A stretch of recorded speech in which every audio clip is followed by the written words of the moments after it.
Of the many game design elements From Software will be eternally remembered for, the bosses of its Soulsborne games will surely be at the top of the list. Beyond just challenging monstrosities, each boss is an intricate, unique work of art. Well, perhaps not you, Bed of Chaos.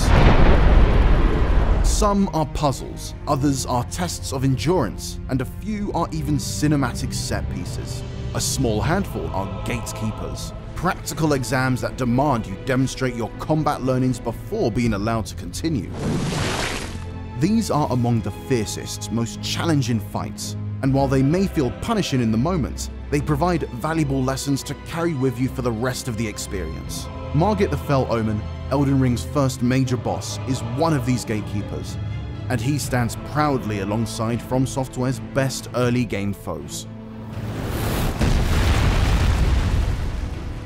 Margit is not just a boss battle, but a practical demonstration of how Elden Ring's many ideas tie together in a cohesive whole. Exploration leads to discoveries, discoveries unlock tactics, and tactics assure victory. Let's take an in-depth look at how all of Elden Ring's complex design principles come together in one single fight. This is Art of the Level. In search of the Elden Ring.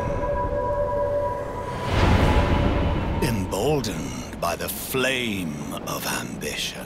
The Gatekeeper boss is a long tradition in From Software games. Some, like Margit himself, quite literally guard a gate. The hideously mutated Fell Omen stands in front of the only route into Stormveil Castle, the first of Elden Ring's main questline legacy dungeons. In this way, he's similar to Dark Souls 3's Iudex Gundyr, who stands ahead of the gates to Firelink Shrine, the vital central hub of Lothric. But when we use the term Gatekeeper, we usually mean it metaphorically. These are the bosses who guard the game, rather than the location. Best in them proves you've learned all the skills required up until that point to survive in the hostile lands that await beyond. Often they are positioned as the first major boss, but some appear much later in the game in order to assess your progress over several hours of play. Perhaps From Software's best example of this is Sekiro's Genichiro Ashina, a relentless battle that demands near-perfect mastery of the parry system. As the first main boss in Elden Ring, Margit is a gentler test. He's the high school midterms to Genichiro's SAT. But that makes him no less important. Margit is a vital introduction to Elden Ring's boss fight mechanics. But before diving into Margit's fight itself, it's important to give it the context of where and how players enter into the battle, as he's not actually the first big fight you can encounter. Limgrave, the first explorable location of the lands between, is littered with optional bosses. Each one cumulatively develops your ability to deal with enemies that are highly aggressive, use a complex array of moves, and must be fought in confined spaces with no escape. While these bosses may technically be optional, Elden Ring's non-linear open-world design encourages you to seek out these challenges as a way to prepare yourself for Margit. Fighting the Fell Omen right off the bat is almost certainly doomed to end in failure, and so you begin to seek opportunities in the world to make you stronger and more proficient. Bloodhound Knight Dariwyl, for example, is a great education in reacting to relentless and complex attack patterns. The Mad Pumpkinhead, locked in Waypoint Ruins, trains you to fight large creatures in small areas. In this way, Margit's Gatekeeper status not only encourages you to prepare for boss battles, but also pushes you to thoroughly engage with From Software's new open-world design. The fight against Margit demands use of all of the skills you've accumulated during Elden Ring's first hours, but pushes your abilities to their early level limits. The Fell Omen is faster than anything you've fought so far, has more complex moves, and can chain attacks together in unpredictable ways. This battle demands you recontextualize your prior learnings, rethinking how you can apply a dodge or even make use of distance. As such, Margit is as much a training exercise as he is a combat exam, even if From Software does its collective damnedest to never make the fight feel like a tutorial. But Margit was built to be both tough and fair, and there are several important elements to this fight that make him a perfectly surmountable introduction to not just Elden Ring, but the wider world of Soulsborne boss fights. Well, thou art of passing skill. Warrior blood must flow through my veins. The first of these essential elements is the location in which the fight takes place, a cobblestone path that leads to Stormveil Castle's front gate. Margit's arena is a combat runway, and like a runway, its most important feature is that it's uncluttered. These pockets of swords and spears that act as set dressing put up minimal resistance, collapsing as you strike or roll through them. It means you have near complete freedom of movement, allowing you to easily circle Margit and widen your distance unhindered. The lack of terrain-dominating architecture such as pillars or tombstones means you also have practically uninterrupted vision over the battle. That advantage is clear from the moment you walk through the fog gate, with the arena's slight incline providing a perfect view from the very start. Save for turning your back on him, this design means you have a clear sight of every move Margit makes. This clean arena design does come with a sting in its tail though. The aged clifftop path that leads across Stormveil's moat has no walls on either side of it, and so there's nothing to stop you tumbling off into the bottomless void. One misjudged dodge, a panicked roll, or an overwhelming blow from Margit can cause you plummet into your doom. You have to be constantly cognizant about two threats: death by drop and murder by monster. Thankfully, the design of the arena and your camera's field of view ensures the rocky, grass-lined edges are always clear to see. The cobblestone path that runs down the center communicates the safest spot to be. If you've stepped beyond its boundaries, then you know you're just a few feet away from falling. Not that staying within those boundaries is easy, of course. Margit is blisteringly fast. Despite his hulking form, he moves with astonishing speed, closing distances with terrifying leaps, and using wild pirouettes to damage anything in an arc around him. But while all of this lightning-quick aggression generates a sense of fear, Margit is designed to be easily read, exploited, and defeated. Most From Software bosses can be read like books. Through use of identifiable animations, you learn what attacks a boss intends to use next and react accordingly. This approach is cemented into From Software's DNA, and the developer often uses it to toy with our expectations. A slow, wind-up animation can lead into a flurry of unexpected fast blows, while casual light strikes are sometimes followed up by surprisingly lethal finishes. Often a boss will strike a beat later than the animation initially suggests, turning your seemingly well-timed dodge into a deadly stumble. Committing these animations and their resulting attacks to memory is a vital part of playing a From Software game, and the battle against the Fell Omen is no different. Margit's main weapon is his wooden staff. It strikes quickly, but before each blow comes a slow, exaggerated animation. The extended duration of these animations make it easy to react a little too soon, but thankfully the form of each one does signal exactly what Margit is going to do. This pose, in which Margit draws his staff high above his head, indicates that he's about to slam his weapon straight down. It's a warning that you'll need to dodge either to the left or right, or be prepared to brace your shield for a block. This animation, however, when Margit pulls the staff around his shoulder as if he's about to play ball, indicates that he's going to swing the weapon in a horizontal arc. In terms of a dodge, there's nowhere safe in Margit's immediate vicinity. That swing covers more than 200 degrees, and so that initial animation instructs you that you need to fall back. It's a technique Margit uses to force space and distance into the encounter. That lesson's importance cannot be understated. Engagement distance is essential to Soulsborne fights. Many character builds are focused on melee combat, which require you to be positioned close to the target to deal damage. An enemy that can force you out of melee range demands patience and persistence as you reposition to strike again. Distance doesn't offer respite though, and so even the likes of archers and casters don't have an advantage. As well as his ability to leap towards you to close the distance, Margit reinforces the concept that bosses can be skilled at both ranged and melee combat, something you may have had a taste of in optional confrontations such as that against the bell-bearing hunter. With meters between you, Margit will summon light daggers he can throw across the arena. They often come in pairs, throwing with a gap between them that's just long enough to allow a dodge roll. Recognizing these kind of opportunities built into the attacks and combos is the key to success here, and in every subsequent boss fight. Veteran Souls players, for instance, will instinctively recognize that Margit's staff is a physical melee weapon. and can thus be exploited with a well-timed parry that can be followed up with a hugely damaging riposte.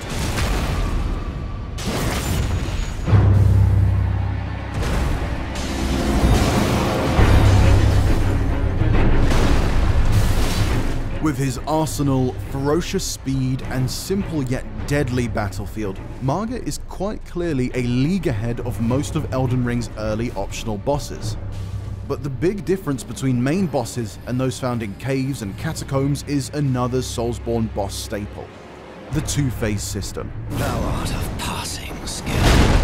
When wounded enough, Margit will begin to fight with more intensity, chaining together extra moves and making it increasingly difficult to counter his blows. Later bosses have more extreme second phases. Stormveil Castle's master, Godric, quite literally tears the head of a dragon and uses it as a flamethrower to initiate his new phase.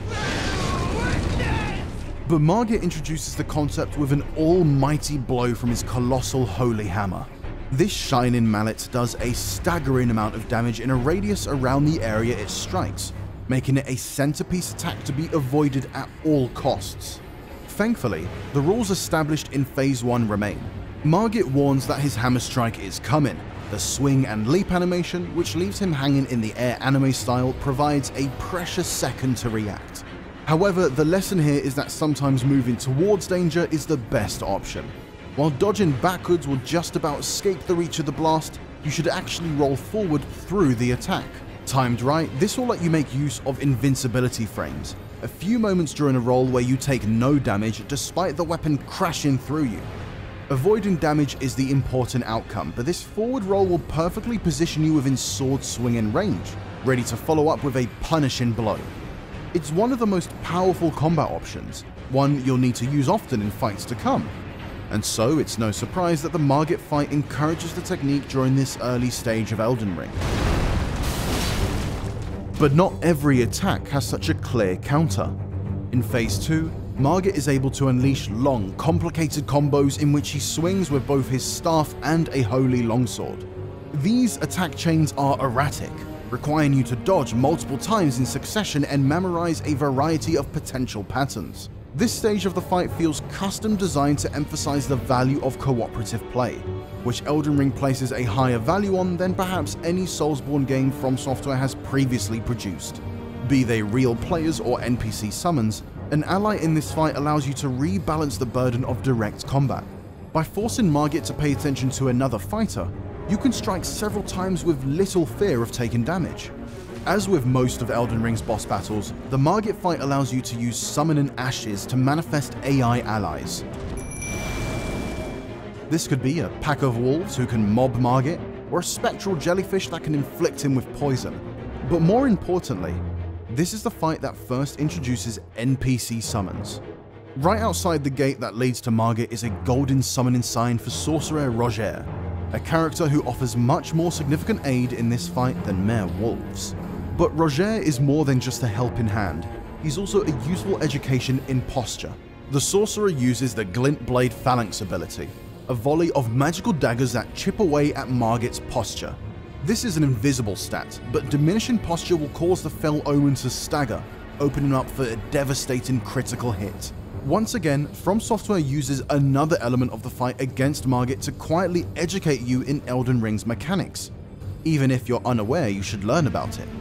Though co-op or NPC assistance has an arguably bigger role in Elden Ring, the Margit fight teaches you that this is by no means a surefire path to victory in which you can sit back and let some friends do the work for you.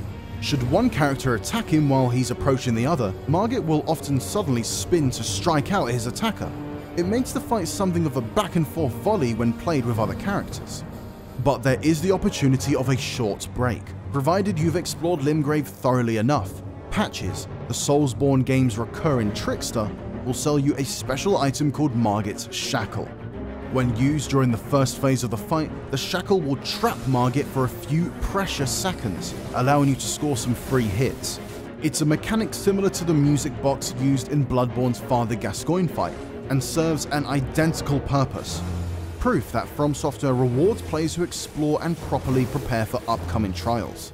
Spending time in the furthest reaches of the lands between will grant you with powerful weapons, talismans, and spells that could be the difference between life and death in Elden Ring's many boss battles. Margit's Shackle is a metaphor for that gameplay philosophy. You can get by without them, but they are built into the game precisely to be used, so long as you're intrepid enough of an explorer to find them. These many educational elements may perhaps trick you into thinking that the Margit fight quietly guides you to an easy victory, but the reality couldn't be further from the truth. These foolish ambitions to rest. Even with Elden Ring's many open-world lessons and the encouragement to use summoning, Margit is a challenging foe. It's unlikely you'll beat him on your first or second attempt. That's because this fight is based on the most fundamental From Software rule of them all: learning through failure. Discovering the intricate nature of Soulsborne combat comes through living, dying, and repeating the process. Pay careful attention to each attempt and you'll find each battle provides a new discovery that can be applied in the next life. Of all the lessons Margit teaches, this is the most important. Perception, patience, and persistence are the key tools that will take you to Elden Ring's highest heights.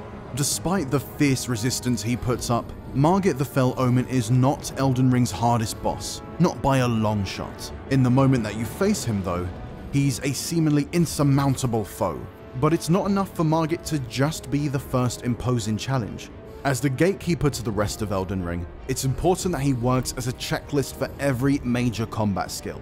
Margit's ferocity forces you to assess the terrain upon which you duel, analyze his attack patterns, adjust between close and ranged clashes, and take advantage of his openings and tells.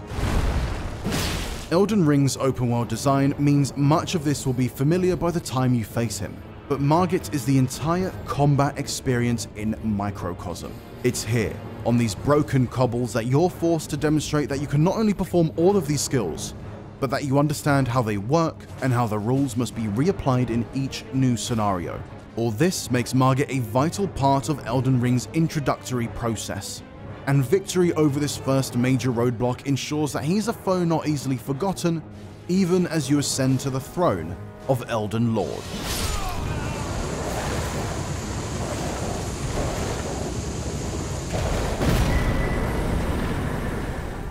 Thank you for watching this episode of Art of the Level. For more on From Software's creations, be sure to watch our breakdown of how Dark Souls' Undead Burg region teaches through suffering. And check out other episodes of Art of the Level for more developer insights and critical analysis of some of the best levels in gaming history.